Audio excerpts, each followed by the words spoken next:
समीर, तुम्ही मित्र पावसाळ्यात झाडं लावता ना? हो, अगदी न चुकता. मग ओळख बरं, हे कशाचं झाड आहे? आपल्या सर्वांच्या आवडतं अंजीर या गोड फळाचं झाड आहे. गडबड. कसली गडबड? नेहा, हे अंजिराचंच झाड आहे. लाव बेट.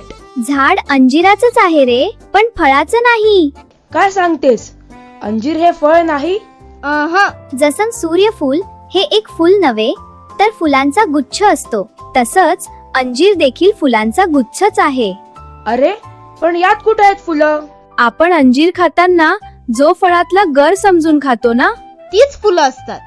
अरेच्चा, मला माहीतच नव्हतं. त्याला विज्ञानात सायकोनियम असं म्हणतात. अरेच्चा, गंमतच आहे.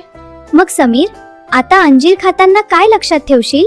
हेच की अंजीर हे फळ नाही, त्यामुळे ते खायचं नाही. अंजीर खायचं, पण फळ म्हणून नाही तर फूल म्हणून. बरोबर. आता मी घरी जातो आणि अंजिराची फुलं पोटभर खातो.